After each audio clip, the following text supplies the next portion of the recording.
A esta hora se resuelven estas cautelares en el caso Muñeca Bielorrusa. Ahí está Javier Estuardo con los detalles. Javi, adelante, buenos días.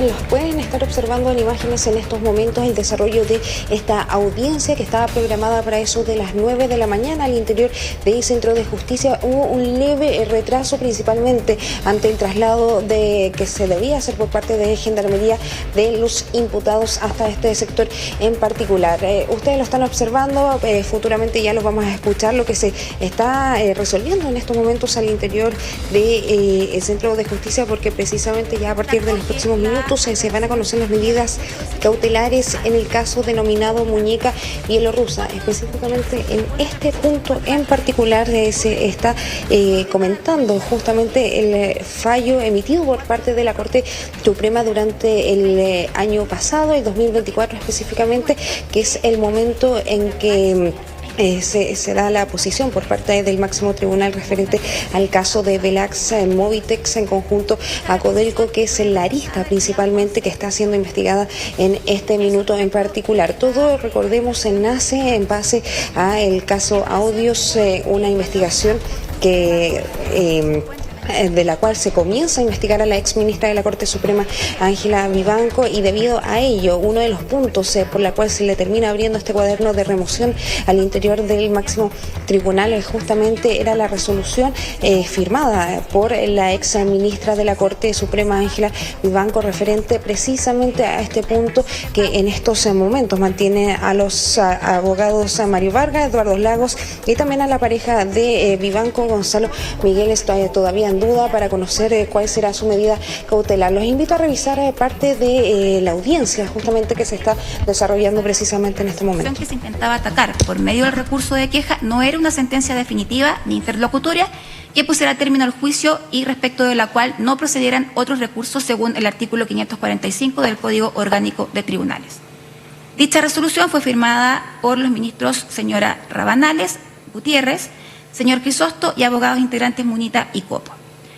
Se presenta reposición el día 26 de enero del año 2024, la que se acoge el día 8 de febrero del año 2024 en sala presidida por la señora Vivanco, ministros señor Carroza, ministra señora Letelier, abogados integrantes señora Copo y señora Aguilar. El hecho de acoger este recurso de reposición también resulta extraño, entendiendo el criterio de la sala de corte referido antes. El recurso de queja es acogido el 14 de marzo del año 2024 en sala presidida por la ministra Vivanco, e integrada por los señores Carroza, Simpertigue, abogado integrante señor Ruiz, y con el voto en contra de la ministra señora Rabanales, quien estuvo por rechazarlo. En su voto dice expresamente que, siguiendo jurisprudencia de la sala, estuvo por declarar la inadmisibilidad del recurso.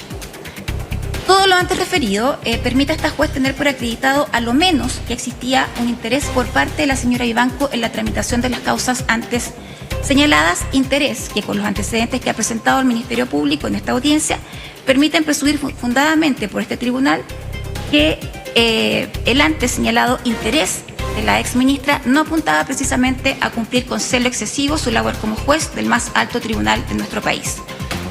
Hay una frase que puede dar pistas, ¿no?, respecto a cómo viene la mano. Estamos aquí en el estudio con el abogado y exfiscal Carlos Gajardo. ¿Cómo está, Carlos? Muchas gracias por acompañarnos esta mañana. Gracias por la invitación, Álvaro. Frente a qué estamos, un caso que involucra a una ministra de la Corte Suprema, que involucra a otro miembro de la Corte Suprema, que también ya vamos a estar conversando de él. ¿Cómo definir este caso y ante qué estamos enfrentados? Bueno, yo creo que lo han dicho otras personas, ¿no? Es el caso más grave investigado penalmente en el sistema judicial, porque hay una imputación concreta en contra de un ministro de la Corte Suprema de haber recibido pagos para favorecer a uno de las personas que estaba siendo juzgada. Ese hecho, si bien en alguna oportunidad en nuestra historia tuvimos rumores, incluso hubo una acusación constitucional que se justificó en contra del ministro Cereceda en los años 90 por este hecho, nunca había existido una imputación penal. Y por lo tanto es el caso más grave, creo, objetivamente, de corrupción que se investiga en el más alto Tribunal de Justicia, lo que no había pasado en nuestra historia. Lo que dijo recién la jueza sobre la ex jueza Vivanco. ¿Qué podría darnos pistas, ¿no?, respecto a por dónde viene la sentencia, no la sentencia, sino que las cautelares? Esta es una resolución que va a tomar su tiempo, ¿no? Yo creo que algo menos va a estar hablando una hora la jueza y tiene que determinar varias cosas. Está en la primera parte. ¿Hay o no infracción a los deberes de su cargo de un funcionario público? Eso es lo que está resolviendo en este momento. ¿Por qué? Porque la imputación de la Fiscalía es cohecho, soborno y lavado de activos. Y el cohecho y soborno lo primero que exige es que haya un funcionario público corrupto, digamos, ¿no? Entonces, en esta parte, lo que está diciendo es, efectivamente, está acreditado hasta acá que hay un funcionario público, la ministra Vivanco, que incumple sus deberes, ¿no es cierto?, que se interesa por una causa específica, no en función al interés general, sino con un interés particular.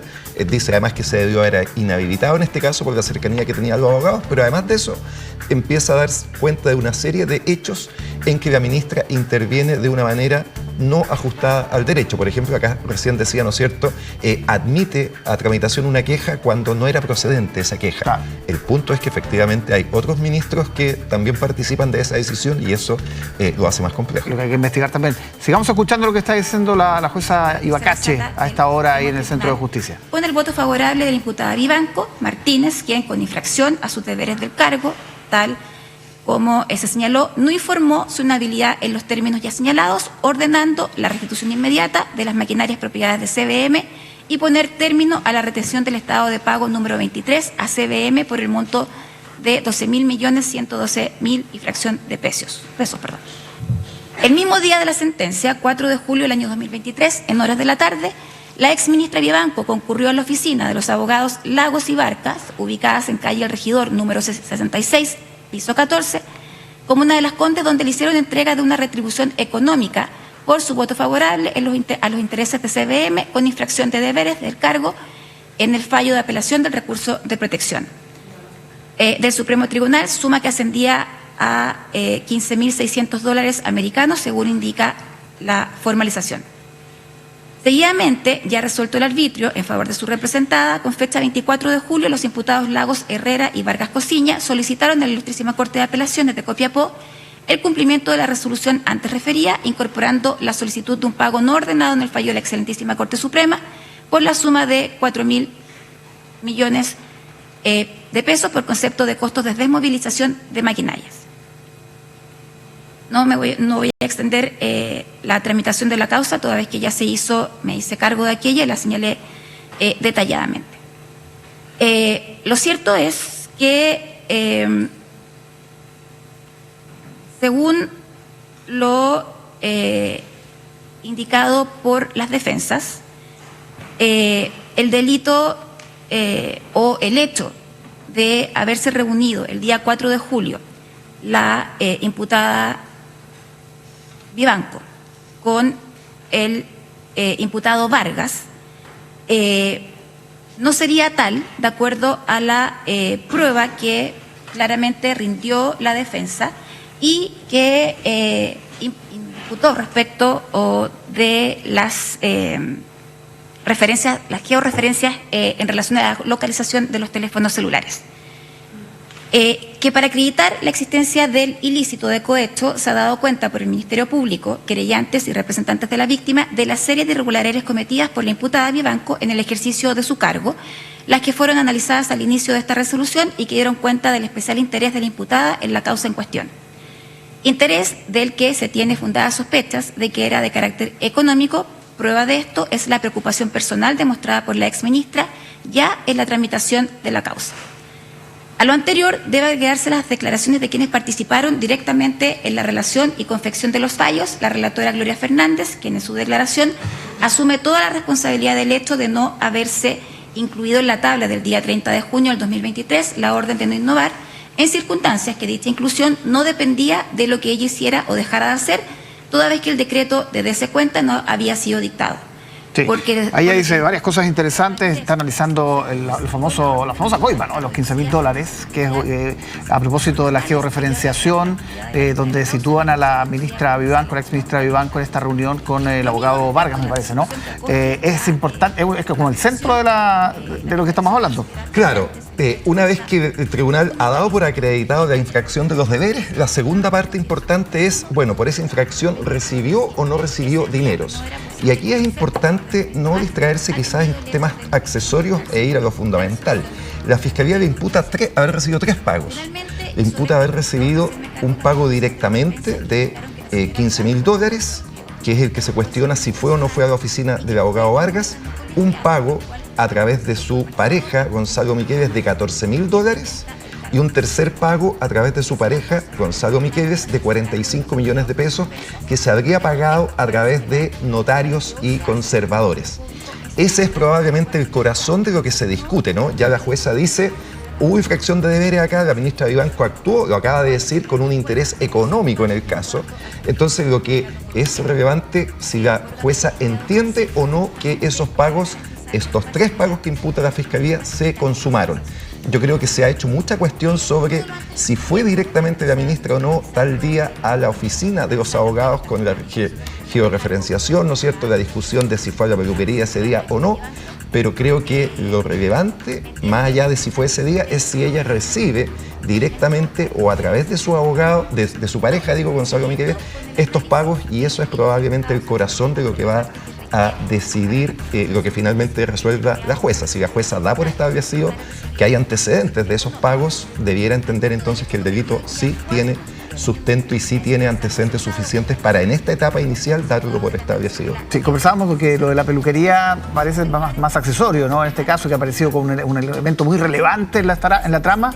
Sí, me ha llamado la atención cómo lo ha tratado la prensa, ¿no? Porque hay titulares que dicen el caso clave, ¿no es cierto?, de la peluquería, el bochorno que podría pasar a la Fiscalía, cuando es algo muy accidental. ¿Sí? Lo que la Fiscalía imputa son 3 pagos distintos, tiene muchos antecedentes para justificar esos pagos. Con uno que esté justificado ya hay un delito de cohecho, y por lo tanto creo que eso es lo que debe centrar la preocupación en lo que va a resolver la jueza y está resolviendo la jueza en estos momentos. Sí, eso es importante, basta con uno. Basta con uno para que se pueda establecer. Sigamos escuchando a la jueza Ibacache en el Centro de Justicia. Lo que permite colegir que ese día hay casi 30 minutos más que hacen presumir que durante ese tiempo se hizo entrega de los dineros en cuestión. Lo que unido al hecho también acreditado en esta etapa de la investigación de que su pareja, el señor Miqueles, al día siguiente concurre a vender $15.600 en una sucursal de su banco, según dan cuenta sus cartolas bancarias, sin existir a la fecha ni durante las distintas audiencias una explicación o una justificación plausible de la tenencia de estos dólares en poder del señor Miqueles. Todas las demás alegaciones en relación al funcionamiento de las antenas de celular y por qué los celulares se conectan a una u otra antena deberán ser objeto de pericias en su oportunidad, no siendo la audiencia de formalización la instancia para hacer dicho análisis. En cuanto al hecho de fecha 18 de diciembre del año 2023, a raíz de la resolución que ordena el pago de la suma de 4.000 millones de pesos y fracción, de los cuales se traspasaron 867 millones a la cuenta bancaria del Banco Santander, pertenecientes a la empresa asociada Movitec, y que Movitec pagó a los abogados por concepto de honorarios la suma de 198 millones y fracción mediante transferencias a la cuenta corriente del Banco Itaú de la sociedad Lagos, Vargas y Silver Asesorías Jurídicas Limitadas, integrada por los imputados Lagos y Vargas. Con parte de ese dinero, con fecha 18 de diciembre del año 2023, los imputados Lagos y Vargas pagaron a la ministra Vivanco, a través de su conviviente, Miguel Oteiza, a lo menos la suma de $14.000 americanos. Lo anterior se acredita con la trazabilidad de los dineros que dan cuenta de las cartolas de cuenta corriente, en la que se depositaron 198 millones en fracción. El día 14 de diciembre se gira cheque perteneciente a la sociedad Lagos, Vargas y Silver por la suma de 70 millones a nombre de Cristian Pizarro Cornejo, hijo de Harold Pizarro Iturrieta, dueño de la Casa de Cambio e Inversiones Suiza Limitada, el que es cobrado por caja en la sucursal de Bandera, el mismo día prestando declaración en ese sentido don Harold Pizarro el día 7 de octubre del año 2025, en donde señala que una vez que su hijo cobró el dinero por caja, este dinero se le fue entregado a él y él procedió a comprar su equivalente en dólares, los cuales llevó personalmente a la oficina de Lagos y Vargas, ubicada en calle El Regidor 66, el mismo día 14 de diciembre. Sí, no hay una con las diligencias de información posicionamiento plausible para explicar la presencia de estos dólares en manos del señor Miqueles, ¿no? Bueno, ha pasado ya, creo, lo clave, y yo me anticipo, me voy a equivocar, pero me anticipo que la jueza los va a dejar preso. Lo que decíamos, la Fiscalía imputó 3 pagos, el primero de $15.600, y este pago la jueza acaba de decir que está acreditado porque esos dineros están en la cuenta de Gonzalo Miqueles al día siguiente de esta resolución, y dice, y no hay ninguna explicación plausible del origen de esos fondos en poder del señor Miqueles que no sea esta. Da por acreditado entonces este primer pago, se está refiriendo ahora a los 2 siguientes, al de 45 millones de pesos y al de $14.000, pero lo que decíamos, ya dando por acreditado un pago, Álvaro, espero que se entienda la gravedad de esto. La jueza está diciendo que se da por acreditado que una parte le pagó a una ministra de la Corte Suprema para fallar en su favor. Esto que acaba de decir la jueza es una cosa preliminar, ¿no es cierto? Estamos en una audiencia preliminar. Es bastante para entender que la libertad de estos sujetos es un peligro para la seguridad de la sociedad. Han hecho el atentado más grave que puede existir al haberle pagado a un ministro de la Corte Suprema. Yo creo que después de que ha dicho esto, no queda otra opción que se decrete la prisión preventiva de los 3 sujetos. No quedaría otra opción. Se pagó una coima, en el fondo, se pagó de 15 millones de pesos. Entendamos en el momento en que estamos, esto no es una sentencia definitiva, es una audiencia preliminar, pero la jueza en esta audiencia preliminar acaba de decir, con los antecedentes que tengo, yo creo que hay antecedentes suficientes para decir que aquí se pagó una coima a una ministra de la Corte Suprema. De ahí para adelante, lo que viene después es obvio. Estos tipos no pueden estar en libertad. Es accesorio. El caso de Miqueles, bueno, es evidente. Y el caso de los otros abogados, de Vargas, todavía no aparecen tan mencionados en este rato, pero... Pero ha señalado, digamos, que ese pago de Miqueles lo recibe justamente de Vargas y de Eduardo Lagos, ¿no es cierto? Sí. Que son los otros 2 que están imputados. Es el particular que le paga al funcionario público a través de su pareja, y por lo tanto todos ellos participan en este delito.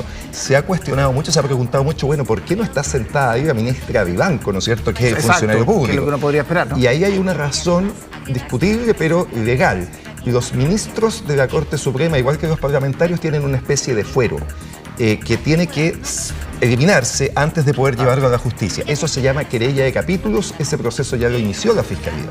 Pero yo creo que es bien cuestionable que ese fuero se mantenga incluso cuando una ministra ha dejado de ser ministra, ¿no es cierto? Absolutamente. O sea, yo creo que en eso esto es una interpretación que ha hecho la misma Corte Suprema. A mí me parece que es un exceso de autodefensa, no debiera existir ese proceso previo. Y sobre todo a esta altura del proceso. Javier Estuardo, vamos contigo para conocer el ambiente, ¿no? Cómo se está recibiendo toda esta información y todos estos datos que está compartiendo la jueza ahí.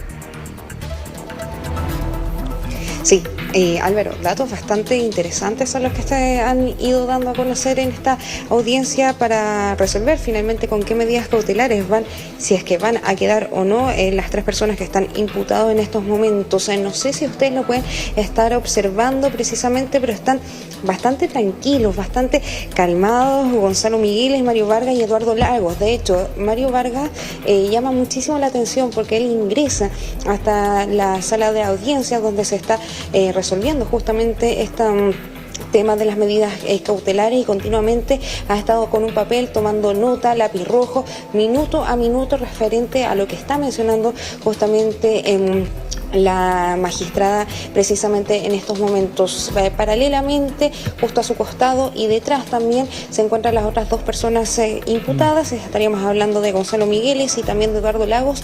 Ellos realmente se ven calmados, tranquilos, pero por supuesto, la decisión final la va a adoptar la magistrada del 7º Juzgado de Garantía, quien finalmente ya está resolviendo. Está en el punto C, que podría tratarse del último punto, así que ya estamos en breve para que se den a conocer si existirá o no algún tipo de medida cautelar, y por supuesto si será o no la más gravosa, que es la prisión preventiva. Sí, en pantalla Miguel Vargas. Mario Vargas, que no ha dejado de anotar, en toda la audiencia, ha estado en todo momento tomando nota, muy atento a lo que está diciendo la jueza, como un abogado más de lo que está ahí litigando, en el fondo. Escuchemos un poquito más de la jueza, porque estamos entrando a un punto también muy central de la... Correspondía a la señora Vivanco por los resultados obtenidos de la audiencia. Con la interposición del recurso de queja Y ya no solo por su amistad con los abogados imputados, esta vez solicitando información sobre el pago que se debía hacer. Segunda cuenta, correo electrónico de fecha 13 de junio del 2024 de la ministra señora Aída Oces Herrera, en la cual esta última informa que, de acuerdo a lo conversado con la señora Vivanco, que el plazo para pagar IVA y reajustes vence al día siguiente. Esto es el día 14 de junio, que, como ya se dijo, fue la fecha en que Codelco pagó a la empresa CVM. En relación a esto último, se indicó por una de las defensas que ese correo correspondía a una solicitud formal hecha por el abogado Silver en relación a la tramitación de la causa en la Ilustrísima Corte de Copiapó y no obedecería a un interés personal de la señora Vivanco. Lo que es en los hechos y de acuerdo a la prueba aportada por la propia defensa no es así, toda vez que la ministra Oces informa la presentación del abogado Silver, la que se efectúa con una fecha muy posterior a la solicitud de la señora Vivanco respecto a supuestamente los pagos que se debían realizar, señalando en definitiva que esa información solicitada por el señor Silver, fue entregada por la ministra con fecha 29 de agosto. Se alegó por la defensa del imputado Vargas la inexistencia de los ilícitos de soborno y la falta de participación de sus representados. No obstante, cree esta juez que los antecedentes presentados por el Ministerio Público resultan más que suficientes para entender en esta etapa procesal que existe el delito de soborno y que el imputado Vargas ha participado de él. Se dijo por la defensa que, de acuerdo a la investigación, no había ningún antecedente que diera cuenta que el abogado Vargas tuviera alguna vinculación más que la de patrocinar la causa en su condición de socio del estudio que representaba la empresa CVM, que de hecho nunca tuvo contacto con los representantes de la empresa, que no habría participado de reuniones y que no habría comparecido en la corte, y que además no existiría ningún antecedente que diera cuenta de haber realizado la defensa de dicha empresa. Lo cierto es que el imputado Vargas es socio del estudio de abogados que se benefició con las resoluciones en las que participó la señora Vivanco. Prueba de aquello son los dineros que se depositaron en su cuenta corriente. Los dineros con los que se les pagó a los imputados Migueles y Vivanco provienen de la cuenta corriente de la sociedad, de la que el imputado Vargas es socio.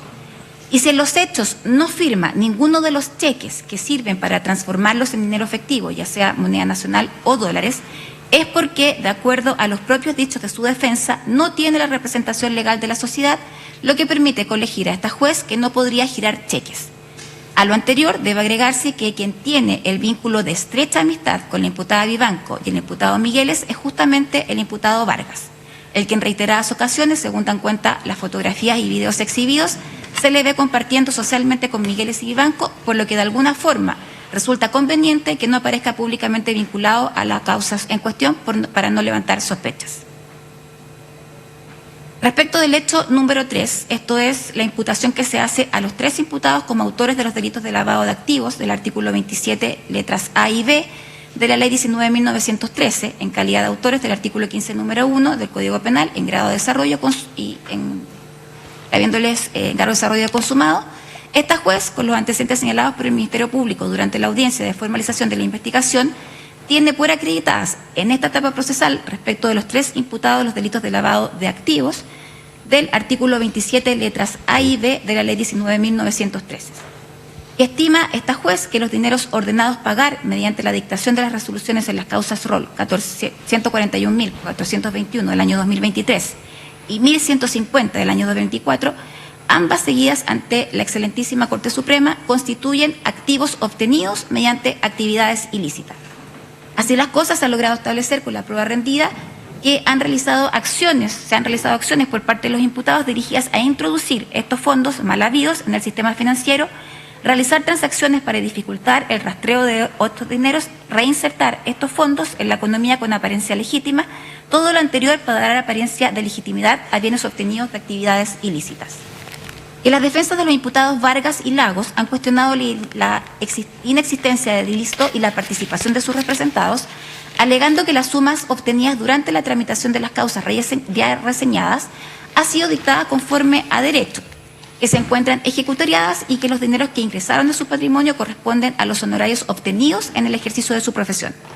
Al respecto, corresponde hacerse la pregunta de si en circunstancias normales de no haber mediado los delitos de cohecho y soborno, respecto de los cuales se ha podido adquirir presunciones fundadas de su existencia y de la participación que les habría cabido a los imputados, se habría obtenido el mismo beneficio y consecuentemente se habrían pagado las sumas millonarias por concepto de honorarios profesionales. En esta etapa de la investigación y atendida a las irregularidades cometidas durante la tramitación, cree esta juez que desde la vista de la orden de no innovar y hasta la dictación de las sentencias que acoge el recurso de queja, no se respetaron normas básicas de procedimiento, siendo dictadas existiendo a lo menos una juez que se encontraba inhabilitada para entrar al conocimiento del asunto, tiñendo de ilegalidad todo el proceso. Por lo que sea cual sea el destino de dichos activos, siendo el producto de un actuar ilegal, configura el ilícito de lavado de activos. Respecto del imputado Migueles, si bien es cierto, la defensa del mismo no hizo mayores alegaciones respecto del delito de lavado de activos, el Ministerio Público presentó abundante prueba que da cuenta de cómo el imputado Migueles reiteradamente, para efectos de blanquear sus dineros que hasta el día de hoy no se tiene certeza de su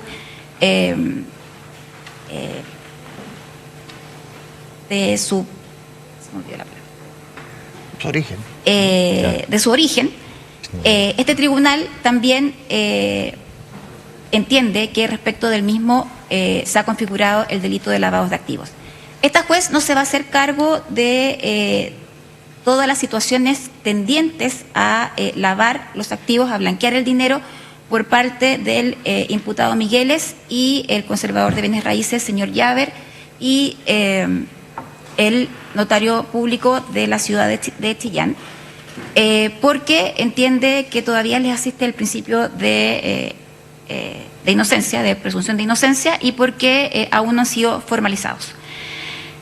Por lo que respecto de Víctor González Migueles Uteiza, adhiriendo esta juez a la postura de comunicabilidad limitada, coincide con la calificación jurídica que hace el Ministerio Público de ser el imputado Migueles autor, en los términos del artículo 15, número 3, del Código Penal, de cohecho reiterado, del artículo 248 bis, en relación con el artículo 251 quinquies, número 1, del Código Penal, en carácter de consumado, y del delito de lavado de activos del artículo 27, letra A y B, de la Ley 19.913, autor del artículo 15, número 1 del Código Penal, delito consumado.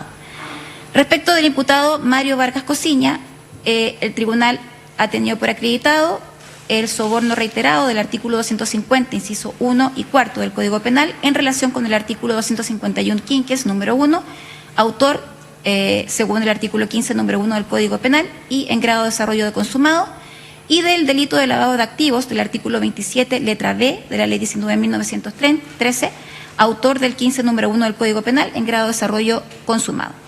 Lo mismo respecto del imputado Carlos Eduardo Lagos Herrera.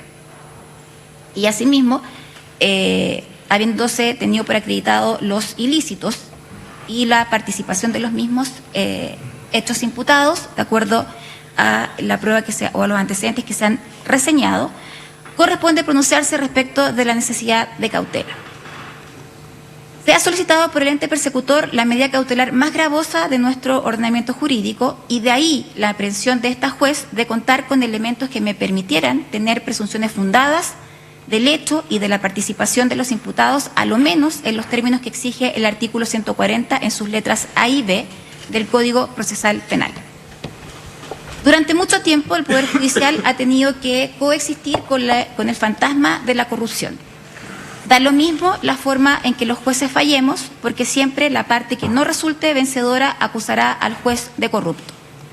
Así las cosas, como ya se ha señalado, quienes formamos parte de este poder del Estado cohabitamos día a día con esta idea constante de que la justicia en Chile es corrupta, que la justicia es solo para quienes pueden pagar por ella, que si no se tiene los medios económicos para poder defenderte, es imposible obtener justicia. O como dijo la capellán Nelly León en la visita del Papa Francisco a Chile, se encarcela la justicia, se encarcela la pobreza. Claro. Ese sentir ciudadano, esa idea constante, el fantasma de la corrupción al interior del Poder Judicial, el día de hoy ha dejado de ser algo etéreo, una idea en el aire, un discurso que se repetía cada vez que se fallaba algún asunto y no era del gusto de la mayoría. Hoy, después de escuchar los antecedentes reunidos por el Ministerio Público, ese fantasma con el que durante tanto tiempo hemos convivido se ha hecho realidad al interior del Poder Judicial. Se ha ido formando una red de corrupción que tiene como integrantes, de acuerdo a lo que se ha podido establecer el día de hoy, a una juez de la más alta jerarquía, una ministra de la excelentísima Corte Suprema, seguida de conservadores de bienes raíces, notarios, abogados que sin vergüenza alguna han pisado el valor por el cual debemos regirnos y el cual juramos, prometimos proteger. La justicia, que por definición debe ser ciega. La venda en los ojos de la diosa justicia simboliza que se debe ser imparcial y objetivo, aplicando la ley sin distinción de raza, género, riqueza, poder u otro estatus. Por los hechos conocidos en la presente formalización queda arraigado en el ciudadano común que la única forma de obtener un fallo favorable es pagando por dicha resolución. Quienes han sido formalizados el día de hoy se han reído de todo un país participando de reuniones sociales mientras existía un conflicto judicial que los afectaba como parte o como juez. Se encontraba en curso un conflicto de esta clase, realizando viajes, ostentando y evidenciando a través de redes sociales la amistad que los unía, porque ni siquiera han tenido el cuidado de ocultar sus conductas delictivas. Sus actos han enlodado la probidad, la integridad y la lealtad de los funcionarios públicos, generando desigualdad, afectando directamente los derechos de las personas a un trato igualitario, quebrando la confianza pública, creando en la audiencia un sentimiento de impunidad. Así todo lo antes descrito no constituye un peligro para la seguridad de la sociedad, en relación a lo descrito, si este hecho, como lo indicara el querellante del Consejo de Defensa del Estado, no constituye un peligro para la seguridad de la sociedad, entonces no sé qué otro hecho puede afectar de una manera tan directa a la sociedad en su conjunto. Que cualquier otra medida cautelar, teniendo en consideración el nivel de relaciones, influencias y vinculaciones sociales de los imputados, que eventualmente pudieran ser parte de esta red de corrupción, esta situación constituye inminentemente un peligro para el éxito de la investigación de decretarse otra medida distinta al de la prisión preventiva. Atendido lo antes razonado, estimando que la libertad de los imputados constituye un peligro para la seguridad de la sociedad, se decreta la prisión preventiva de los imputados Migueles, Vargas y Lagos. Ministerio Público, plazo de investigación. Prisión preventiva entonces para Migueles, Vargas y Lagos. Las múltiples diligencias que aún quedan, análisis de antecedentes, de datos, de pericia, extracción de los medios tecnológicos que fueron incautados a los imputados al momento de su Carlos Gajardo, prisión preventiva para Migueles, para Vargas y para Lagos, con durísima la argumentación también. Se han reído de todo un país, han realizado viajes, han ostentado su amistad, han generado desigualdad. Parte de la locución, ¿no?, de la jueza Ibacache en esta resolución que deja en prisión preventiva a los imputados. Yo creo que un buen día para la justicia lo que está pasando, Álvaro, y la manera en que la jueza Ibacache ha resuelto ha sido tremenda. O sea, ha puesto muy en evidencia qué es lo que se está juzgando en este momento, ¿no? Ella dice, en Chile hay una conciencia arraigada de que a los poderosos no les pasa nada, citó a la capellana León, ¿no? En Chile solo se encarcela la pobreza. Está arraigado, lo dijo textual, de que para ganar en el sistema de justicia hay que pagar, y toda esa idea se había concretado en esto, ¿no? O sea, ese prejuicio que tenían las personas acá se demuestra como cierto. Y por eso le hace un reproche tan duro a los imputados. Les dice, se han reído de todo el país. Ni siquiera lo han hecho esto escondido, ¿eh? Ostentaban de sus relaciones de amistad con los jueces, los famosos videos en que salen los imputados bailando y al otro día, ¿no es cierto?, fallando. A mí me parece estupendo cómo ha resuelto la jueza, ha dado cuenta cabal de los hechos, la forma en que esto se acredita y luego la gravedad. Termina diciendo, ¿no?, si en este caso no hay peligro para la seguridad de la sociedad, entonces ¿cuándo habría peligro para la seguridad de la sociedad? Y decreta la prisión preventiva. Yo considero que extraordinaria la resolución del tribunal. Me llama la atención lo equivocado que estuvieron los medios cuando hablaban de que el caso a la fiscalía se le estaba cayendo. Bueno, lo que se muestra acá es que La jueza no se mareó con cosas accidentales, tiene presente la contundencia de los antecedentes de la Fiscalía y la gravedad de los hechos y ha decretado lo que corresponde en este caso, que es la prisión preventiva para dos importantes abogados de la plaza y para la pareja de una ex ministra de la Corte Suprema. Un buen día para la justicia, dice Carlos Gajardo. ¿Qué pasa en el Centro de Justicia, Javi Estuardo? ¿Cuáles son las reacciones? Sí, mira, en estos momentos todavía están resolviendo el plazo de investigación. Precisamente son las distintas defensas de los tres imputados que acaban de ser formalizados y que hace solamente minutos el séptimo juzgado de garantía de Santiago da a conocer finalmente esta medida más gravosa, prisión preventiva, la medida solicitada por parte del Ministerio Público. Se están definiendo los plazos de investigación. Lo que están solicitando precisamente las defensas sería que se formule al menos un plazo de 90 días justamente para ir revisando todo el material y toda la carpeta investigativa en concreto. Esto va a ser definido ya a partir de los próximos minutos por parte de la propia magistrada, pero realmente es una decisión, un fallo bastante categórico lo que se da a conocer y lo que escuchábamos hace solamente minutos por parte de la magistrada del séptimo juzgado de garantía de Santiago específicamente. Quizás la frase que va a quedar y que va a rondar durante toda esta jornada es: se han reído de todo un país y ni siquiera tuvieron cuidado para realizar todo tipo de actos. Parte de lo declarado durante esta jornada por parte de la magistrada, que termina definiendo entonces la prisión preventiva para los tres imputados, acreditando distintos delitos. Estaríamos hablando cohecho reiterado, lavado de activos y sobornos. Son los tres delitos en concreto los cuales se le imputaron durante esta jornada a estas tres personas, tres imputados, dos reconocidos abogados, la pareja, por supuesto, de la ex ministra de la Corte Suprema, Ángela Vivanco. Así que nosotros vamos a estar muy atentos a lo que ya vaya ocurriendo a partir de los próximos minutos y, por supuesto, las distintas reacciones de los abogados defensores. Sí, Carlos, la vemos en imágenes, no está hoy ahí en el tribunal por esta protección, por este fuero que mantiene de sus tiempos de ministra de la Corte Suprema, pero ¿en qué pie queda Ángela Vivanco? Bueno, si esto se confirma por la Corte de Apelaciones, porque hay que recordar que esta resolución es de primera instancia, sí.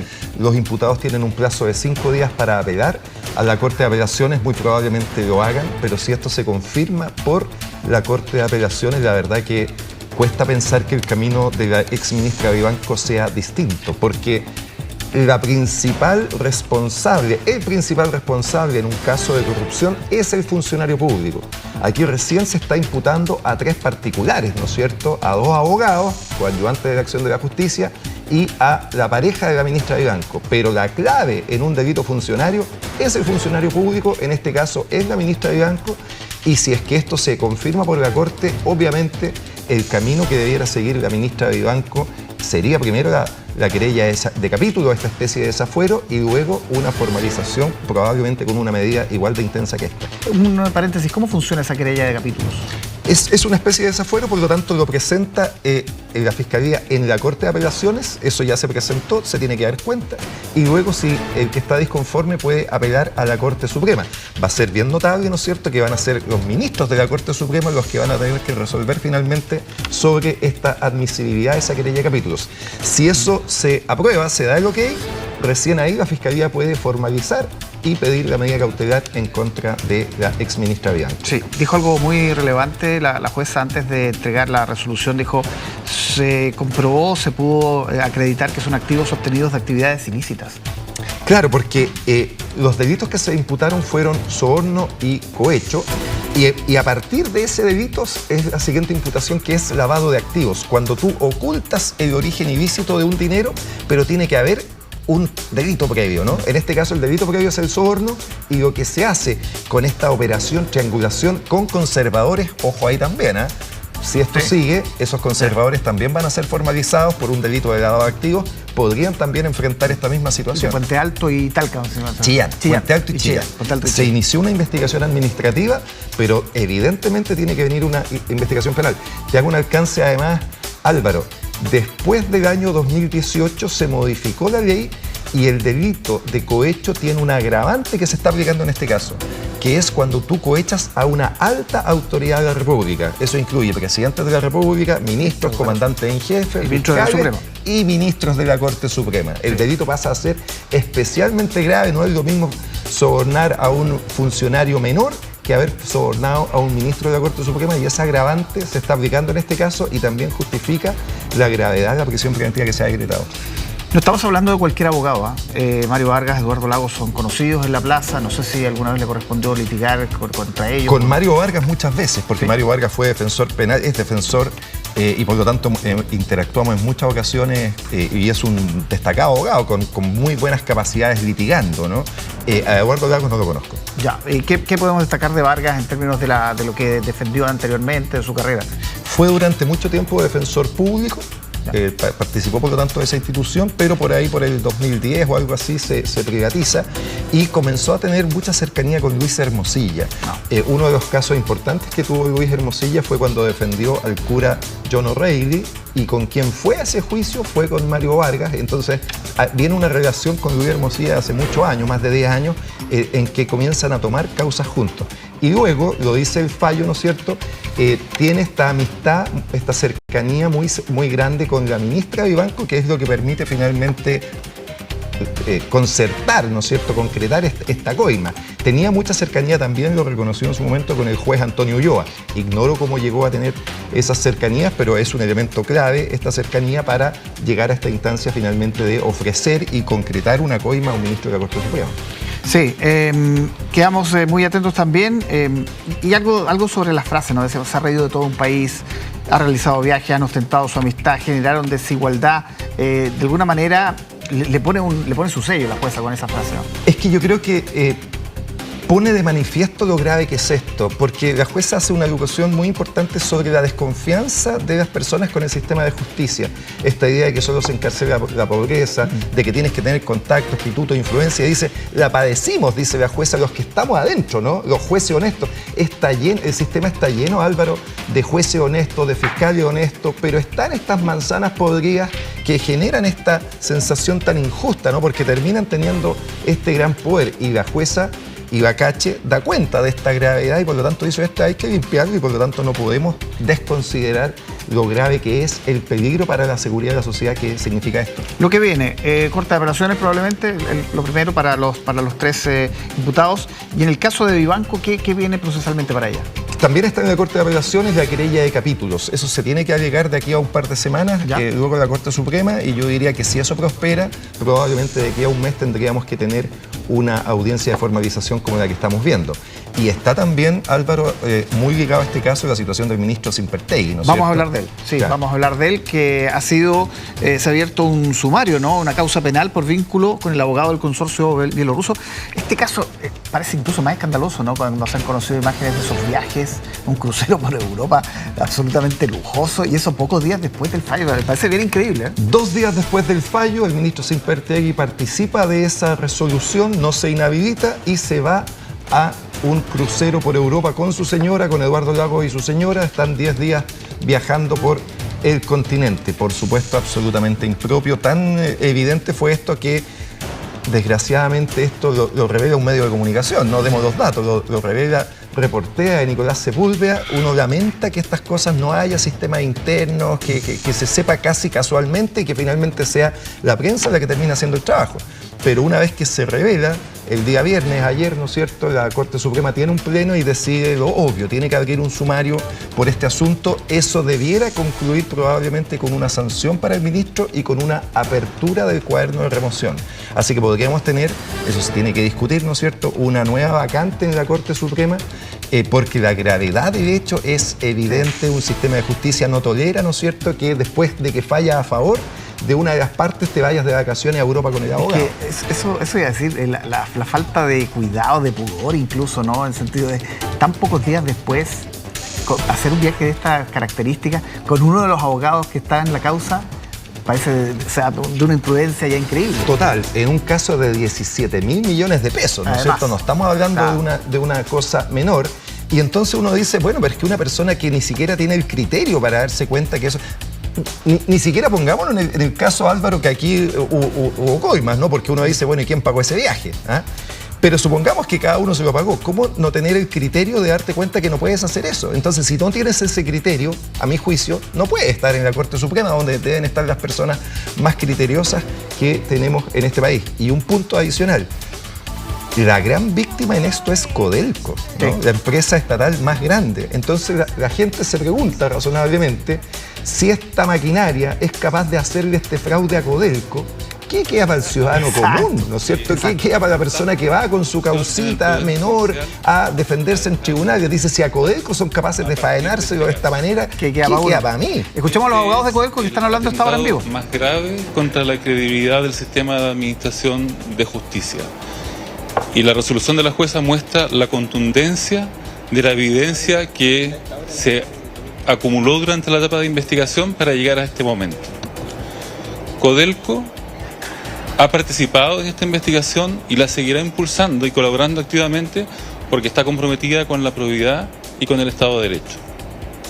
Abogado, uno de los episodios llamativos que se incluyó hace muy poco fue el episodio de la peluquera, que da justamente por descartado hoy día la jueza respecto de que la ministra Vivanco haya podido participar en esa peluquería y no haber asistido a la oficina de los abogados. Usted lo mencionó en algún momento, ¿esperó que llegara a este punto justamente ese caso de la peluquera? La columna vertebral de este caso no consiste en la cita con una peluquera. La columna vertebral de este caso consiste en que dos abogados formaron una asociación delictiva con una ministra de la Corte Suprema y con un operador, a partir de lo cual arrebataron al patrimonio de Codelco y con ello de todos los chilenos una suma cercana a los 20 millones de dólares. Ese es el corazón de este caso y todo lo que se ha discutido para distraerlo en cuestiones accesorias al caso, hoy ha perdido todo sentido. Las defensas no fueron entonces al fondo de las causas. La contundencia del caso está manifestada en los antecedentes que hoy día enumeró detalladamente la magistrada y que demuestran que lo que aquí estaba tejido era una red de influencias tendiente a defraudar y a obtener dinero a cambio de resoluciones judiciales que involucraban el soborno de una ministra de la excelentísima Corte Suprema.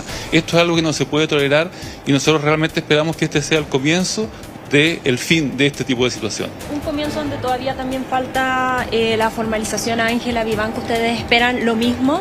¿También prisión preventiva en esa condición? Nosotros vamos a seguir colaborando en todos los pasos que evidentemente van a surgir a partir de esta resolución. Muchas gracias. Sí, lo decía el abogado Julián López, ¿no? Me parece que lo que apuntabas, Carlos, que en el fondo acá Codelco perdió 20 millones de dólares en medio de toda esta trama. Y cuando decimos Codelco, decimos todos los chilenos, ¿no es cierto? ¿Y para qué? Para que esta gente se embolse sus bolsillos, se vayan de vacaciones a todas partes, gasten dólares.